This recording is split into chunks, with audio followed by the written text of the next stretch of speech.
Aku drive seorang malam tu lepas balik kerja lewat Jalan Gerik Jeli. Jam dekat pukul 1 lebih. Jalan sunyi, line telefon entah ada entah tak. Aku buka tingkap sikit sebab ngantuk. Tiba-tiba kereta aku rasa sengat. Tap. Aku berhenti tepi jalan. Turun, suluh tayar belakang. Pancit. Habis rata. Aku tarik nafas. Okey, ada tayar spare. Aku buka bonet, keluarkan tayar spare. Bila aku tekan sikit, lembik. Alahai.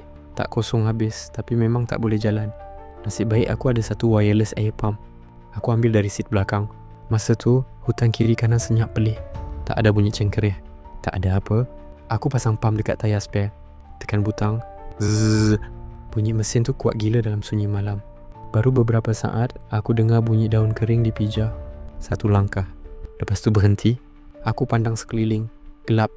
Aku cakap dalam hati, cepat sikit lah. Tiba-tiba aku dengar bunyi nafas. Berat, macam orang tercungap. Datang dari arah hutan, dekat sangat dengan bahu jalan. Pump masih berbunyi. Zzz. Aku cuba buat bodoh. Bila tekanan tayar naik sikit, bunyi pump tu tiba-tiba terhenti sendiri. Aku tekan butang lagi. Tak hidup. Aku cek bateri yang penuh. Masa aku tunduk, aku dengar bisikan betul-betul dekat telinga kiri aku. Bising. Aku terus bangun. Jantung aku macam nak pecah. Tak ada siapa. Pump tiba-tiba hidup sendiri. Zzz. Tangan aku menggigil tapi aku biarkan je. Aku tak berani sentuh lama-lama. Lepas beberapa saat, bunyi ketukan dari bawah kereta pula. Tok. Api syang. Macam orang ketuk lantai. Aku pandang bawah kereta. Aku nampak bayang panjang.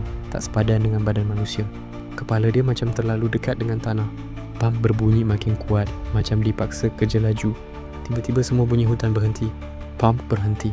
Sunyi. Skrin pump tunjuk tekanan cukup. Aku tak fikir panjang. Aku terus tukar tayar sepantas mungkin. Masa aku ketatkan skru terakhir, aku dengar suara perempuan perlahan dari arah hutan. Jangan tinggal kami kat sini. Aku masuk kereta, tutup pintu kuat-kuat, hidupkan enjin. Masa aku pandang cermin pandang belakang, aku nampak beberapa bayang berdiri rapat-rapat dekat tempat aku berhenti tadi. Tak bergerak, tak mengejar. Aku drive tanpa tengok speed. Aku cuma berhenti bila jumpa kawasan terang. Nasib baik ada simpan pump tu sebagai backup. Kalau tak, aku tak tahu apa nasib aku waktu tu.